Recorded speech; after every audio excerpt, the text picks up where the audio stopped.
Bem-vindos ao B de Barbárie. Hoje eu vou falar com vocês sobre Uma Noite Markovitch.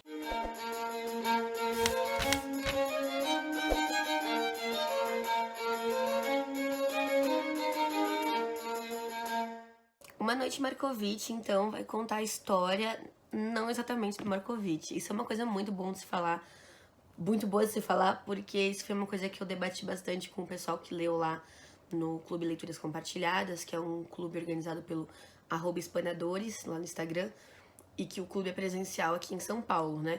Que quando a gente lê esse título, a gente acha que o livro vai ser centrado no Markovitch e que a história central vai ser o que tá aqui atrás, quando na verdade isso se passa logo no comecinho e a gente acaba acompanhando esses personagens por muito mais tempo.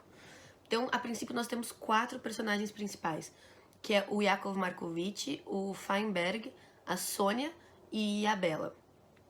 A princípio, o que acontece é, a gente tem um casal, que é a Sônia e o Feinberg, e eles conhecem o Markovitch em uma viagem que eles vão fazer, uma missão que eles vão fazer para, como posso explicar, durante a Segunda Guerra Mundial não se podia transitar entre fronteiras com tanta liberdade.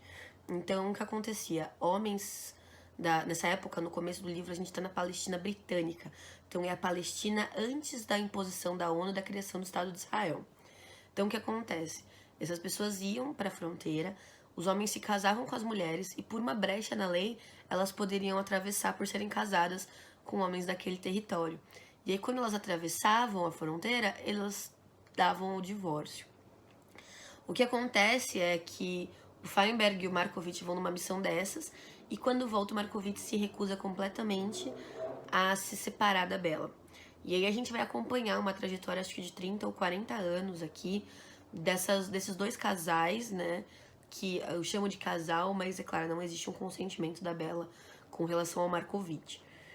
E aí passam-se 40 anos e o que a gente acompanha é uma criação do espaço. Então, a gente começa essa história durante a Palestina Britânica, onde tem os kibbutz e tudo mais.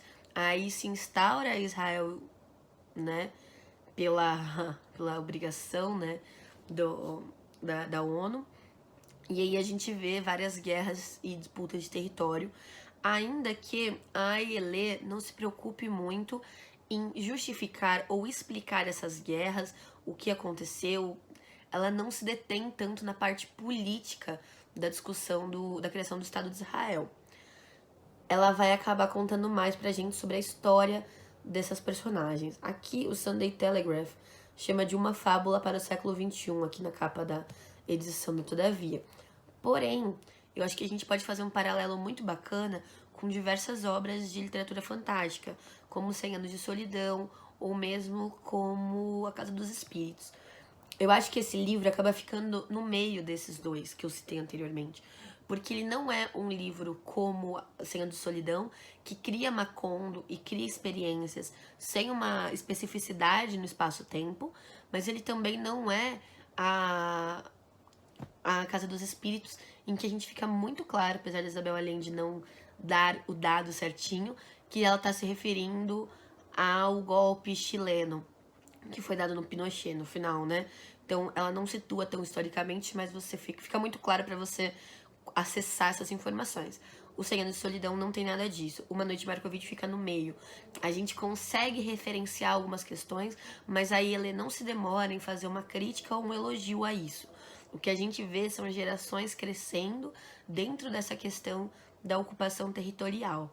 A Ielê tem uma escrita muito bonita e ela escreve de um jeito bonito, assim como ela também escreve de um jeito muito irônico e muito sagaz. Então tem uma parte aqui, por exemplo, que eu gostaria de ler para vocês, que é uma parte em que o Markovitch vai para a Europa após a Segunda Guerra, e ele fala sobre o legado, um pouco do legado de ser judeu, e é meio desesperador, né? Porque os judeus são um povo muito difícil de se explicar, porque quando a gente tem a criação do Estado de Israel, os kibbutz, por exemplo, eles se dizem comunidades de esquerda, e são judeus que eles não têm uma ligação tão grande com a religião judaica. Eles são um pouco mais acadêmicos, um pouco mais no sentido da coletividade e do fazer bem ao próximo do que seguir os dogmas. Tanto é que esses primeiros judeus que vêm dos kibbutz aqui, por exemplo, é citado que eles comem carne de porco e tudo mais, eles não seguem esses dogmas à risca, porque eu acho que a prioridade que eles dão não é essa. Só que acontece, os judeus, quando eles vão para Israel, eles usam um argumento do direito ao retorno à terra, né? Só que o problema é que para isso eles retiram os palestinos dessa terra e impedem que os palestinos tenham direito a esse retorno. Outro debate muito interessante é que logo que se estabelece Israel, a Palestina ataca. E aí os israelenses atacam de volta. Só que esse ataque dos israelenses acaba culminando em expansionismo. Então, o quanto pode se dizer que um grupo de esquerda é expansionista ou não? É muito complicado toda a situação que é colocada. Até porque durante a Segunda Guerra Mundial, a Rússia se alinha à Palestina na disputa territorial. E aí Israel, que se diz de esquerda, recebe o apoio dos Estados Unidos. Então é uma discussão histórica muito difícil. E quando a gente para falar sobre o Estado-nação de Israel e a obrigatoriedade da religião, é muito difícil para a gente, por mais que nós tenhamos um presidente, um governo que fale muito de religião, é muito difícil pra gente debater um Estado que não se propõe laico a princípio. Porque é mais fácil a gente pontuar as incongruências dessa falta de laicidade do Estado do que a gente tentar compreender um Estado que não se propõe laico, pelo contrário, né?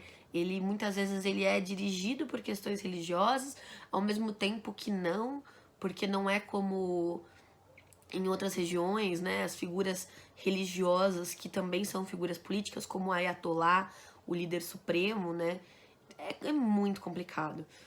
Mas, assim, debates à parte, e vamos concordar, né, que é difícil concordar que Israel é um território legítimo por causa da formação de tudo como aconteceu, esse debate do território.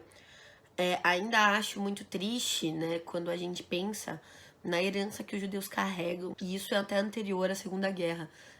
Os judeus têm uma característica muito forte de ter sido esse povo diaspórico. Então, é muito comum que quando você pergunte para um judeu, tipo, o que você é? Ele diga, eu sou um judeu polonês, eu sou um chinês judeu. Eles sempre pontuam que são judeus, né? Porque existe uma necessidade de se encontrar aquele que é como você, aquele que tem as mesmas crenças, os mesmos objetivos. E aí a gente tem aqui o momento em que o Yakov Markovitch vai para a Europa e ele percebe pela primeira vez o peso de ser judeu, essa questão de que toda vez que você está em um lugar, você não é só você, você é judeu, você carrega toda essa história, todas essas guerras, todas essas disputas. E ainda que hoje, né, a partir da década de 70, a gente tem um governo de direita em Israel que aí assume seu expansionismo realmente e assume compromissos maiores com os Estados Unidos, independente dessa questão, dessa luta ideológica direita e esquerda dentro de Israel, independente de a gente saber que existe uma violência muito grande do Estado de Israel com relação ao povo palestino, que é uma injustiça gigantesca, a gente não pode deixar de lembrar que foram os judeus que sofreram e que foram perseguidos na Segunda Guerra. Então aqui nesse trechinho diz assim: a Europa confundiu Yakov Markovitch a partir do momento em que pisou em suas terras. Por mais que quisesse odiar aquele continente sombrio, acabava lembrando que fora daquela sombra que lhe surgira Bela, que ele mesmo tinha surgido. Esperava encontrá-lo destroçado, esmagado, para que talvez assim pudesse perdoá-lo. Esperava ver ruínas, mas deu com estradas e ruas asfaltadas, e nelas muita gente. Buscou nos rostos a lembrança de rostos que não existiam mais, sem sucesso. Seus pés pisavam calçamentos de pedra onde cabeças tinham sido esmagadas, porém, fora o ruído dos pés das meninas que brincavam de amarelinha, não ouviu nada. Quando se deu conta disso, encheu-se de raiva daquela terra, tão pronta para esquecer, mas de inveja também. Jurou que ia passar 24 horas inteiras nas ruas de Berlim sem pensar uma única vez na guerra. Caminhar pelas ruelas da cidade um dia inteiro sem carregar nos ombros 6 milhões de testemunhas. Tirar de cima de si, nem que fosse por algumas horas, povo, pátria e passado. Mas não funcionou, por mais que tentasse. Yakov Markovitch disse a si mesmo: É como se quisesse perambular durante um dia inteiro sem ter cheiro de corpo. É impossível separar esse cheiro que grudou em nós sem que o que soubéssemos. O cheiro de vítimas. E então é uma marca, né, que se carrega. É uma marca da vítima para sempre, dos que foram sempre agredidos, né? Então, para mim, esse trecho é muito forte. Ele dialoga com várias outras passagens aqui em que se fala sobre o que é ser judeu no mundo, né? Fora dos espaços, né, de Israel, fora de espaços especificamente religiosos deles. É um livro que tem uma escrita belíssima, que traz aqui pra gente um universo todo novo, né? As laranjas na capa são as laranjas que dão um cheiro à pele de Sônia. Então, tem diversos debates sobre como a Sônia tinha esse cheiro e como sobre não sei quem que amava ela comprou laranjas. E é muito bonito, é emocionante, a leitura é fluida. Eu li esse livro em 2 semanas, mas eu poderia ter lido mais rápido. Eu tive muitos compromissos nessa semana, mas toda vez que eu pegava ele, eu lia 50 páginas de uma única vez, assim, 30, 40 páginas no ônibus, porque é uma escrita muito bela que a Ayala Gundargochen traz pra gente. Uma coisa que foi pontuada lá no clube, eu queria comentar com vocês, é que a gente falou, nossa, eu queria saber mais historicamente sobre Israel, né? Mas é engraçado, porque quando a gente lê um livro em inglês, a gente já tem o background, então a gente não exige que o livro nos dê esse background. Quando a gente lê sobre um país que tem menos influência no mundo, como Israel, no sentido de popularmente, culturalmente falando, a gente acaba precisando desse aspecto. Só que eu acho interessante a gente lembrar que o autor, quando ele escreve, primeiro ele escreve para o seu povo, né? O primeiro público é o público do país. Então, o próprio país dele não deve precisar dessas interferências históricas. E é um livro de estreia que a Ayala Gundargochen não imaginou que estaríamos lendo no Brasil, muito provavelmente. Assim, não que ela tenha obrigação de explicar pra gente caso ela soubesse que seria traduzido. Mas eu acho interessante levar isso em consideração, né? Pensar no autor como alguém humano e lembrar que são as exceções que são traduzidas para muitas línguas e vão parar em outros países. Mas esse ano eu só li 3 livros, 4, né? Esse aqui foi o terceiro. Mas esse aqui com certeza é meu livro favorito de janeiro. Espero que eu carregue ele para as listas no final do ano, porque ele mexeu bastante comigo. Eu fiquei bastante encantada. Eu gosto muito desse tipo de narrativa e que passa para a geração seguinte aqui. Aqui passa apenas para uma, mostra os filhos desses casais, assim. Mas ainda assim é bem bacana ver eles crescendo e o quanto eles herdam, o quanto eles carregam dos próprios pais.